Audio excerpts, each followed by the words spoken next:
सुभाष चंद्रा यांचं कर्ज 22,000 कोटी रुपयाचं होतं. NCLT-नं ते केवळ 6.5 कोटी रुपयामध्ये संपवून टाकलं. बँकांचा विरोध असताना सुद्धा बँकांचा विरोध डावलून NCLT-नं हे कर्ज केवळ 6.5 कोटी मला संपवून टाकलं.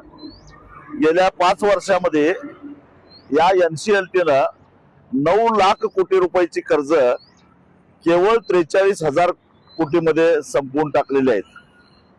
त्या NCLT-मध्ये आहेत तरी कोण? आणि हा एक प्रकारे सभ्यपणा पांघरलेला लोकांचा दरोडाच आहे. आता पूर्वीसारखं दरोडा घालण्यासाठी काळे कपडे घालून, डोक्याला मास्क घालून, AK-56 रायफल घेऊन दरोडा घालायची गरज नाही.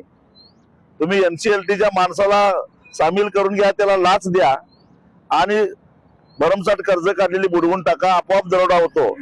हे असे संभावित दरोडेखोर आज सगळीकडे दिसत आहेत. या दरोड्यामध्ये सगळ्यात पुढे आहेत ते या देशातले तथाकथित उद्योगपती आणि त्यांना पाठीशी घालतात आमचे राजकारणी. यांना लाज वाटली पाहिजे. मी अर्थमंत्री निर्मला सीतारामन यांना विचारतो की जरा तरी तुम्हाला काही जनाची नाही मलाची लाज वाटली पाहिजे. जेव्हा सामान्य माणूस तुमच्याकडे काही अपेक्षा करतो, कधी त्याची अपेक्षा असते GST मध्ये थोडीशी कपात करा, कधी त्याची अपेक्षा असते इन्कम टॅक्स मध्ये जरा सूट द्या, कधी त्याची अपेक्षा असते बाकीच्या कराचा बोजा कमी करा.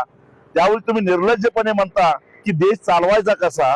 आणि दिवसा ढवळ्या अशा बँका हे जर उद्योगपती लुटत असतील आणि तुमच्या नेतृत्वाखाली या NCLT-चं जे काम चालू आहे, त्या NCLT-चे लोक बसलेले लोक ज्यांना तुम्हीच बसवलेला आहे, ते जर खुले आम दरोडे घालत असतील आणि तुम्ही उघड्या डोळ्यानं बघत असाल तर जरा तरी लाज वाटत नाही का?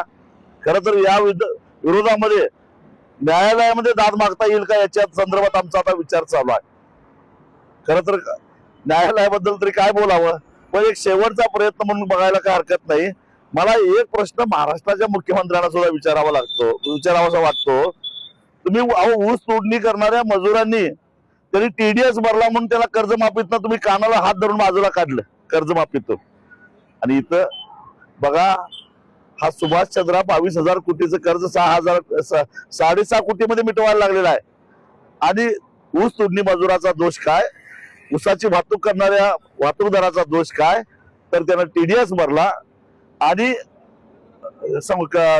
सक्तीचा असतोय म्हणून इन्कम टॅक्सचे रिटर्न्स भरले, त्यांना टॅक्स लागलेला नाही तरी सुद्धा तुम्ही त्यांना कर्जमाफीतून वगळलं. परदेशी नावाची परदेशात राहणाऱ्या या विद्वान माणसानं त्यांना वगळलं. आणि जरा तरी लाजा वाटतात का नाही तुम्हाला?